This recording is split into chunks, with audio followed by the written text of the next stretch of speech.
Hello, Moxie Talkers. Just reflecting on 15 years of Moxie. One thing I want to talk about today, and oh, by the way, please go vote. I voted today through early voting. It was very efficient, very well run, at least in the Louisville, Kentucky area. I'm not going to tell you who to vote for, that's not what I do, but please get out and vote. If there's an older family member or someone has difficulty getting to the polls, please take them to vote. Of course, you can do mail in.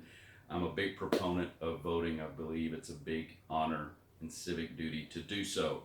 And it makes you big and strong, as I always say, when you vote. So, with that being said, also we'd love for you to follow us, like us, subscribe to us on all our social media platforms. Just type in MoxieTalk with Kirt Jacobs. We would love for you to do that, and you can learn a lot more about our program and concept.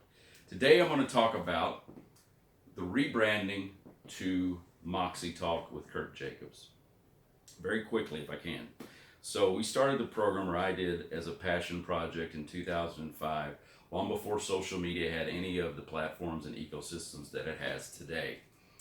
And then from 2005 to about 2014-ish, social media was really coming into its own, was really evolving very quickly, was changing the way people communicated and how they utilized technology in their everyday lives. So I began to see a change in media consumption. And there was a little confusion with the name Leadership Landscape. Believe it or not, a little funny, sometimes people thought we were a landscaping company. No, we were not. So I added the term TV for television, which at the time wasn't quite dated, but became very dated very quickly.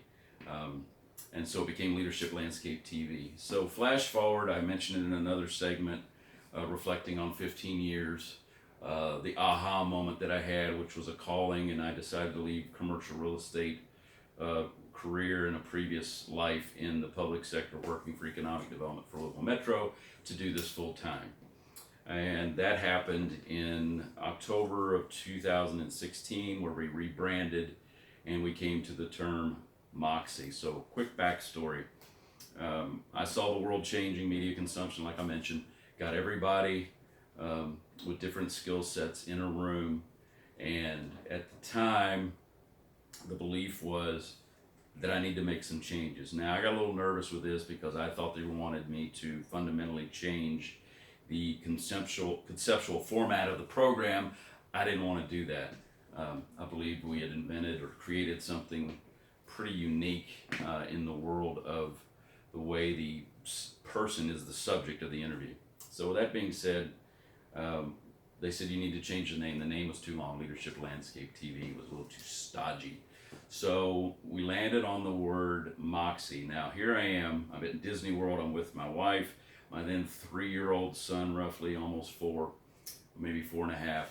And the person that was charged with coming up with a bunch of names for us, I said, look, I don't want to ever do this again. I want a name that transcends all the guests we've already had, whether they're leaders or role models, etc.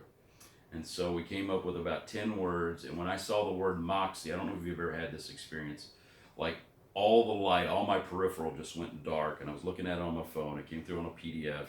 My wife thought something bad had happened. I said, no, I'm fine. This word is the perfect word to encapsulate what we do. So I went back to the team. I said, this is the word I'd like to pursue. We had some fleshing out of that. And I said, let's float it socially for 30 or 60 days, which we did. Well, what I found is the vast majority of people under the age of 30 didn't know what the word meant. Some thought it was a lip gloss. I think there was a Moxie lip gloss, M-O-X-I-E. There was a Moxie surfboard company.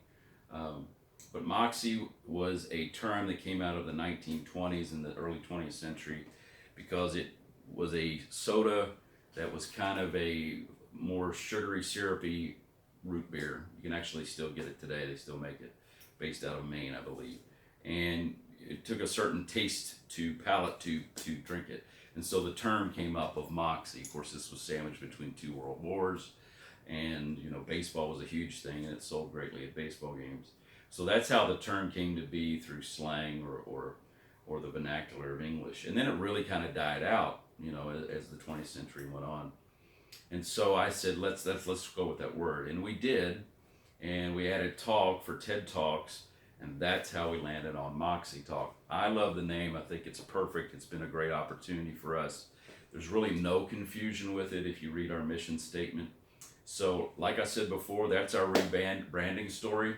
I would love for you to follow us, like us, subscribe to us on all our social media platforms. If there's anything you'd like for us to follow or subscribe to, please send that to us, Kirt, K-I-R-T, @MoxieTalk.com. We love you. We'd like you to stay and be a part of our community. Be safe.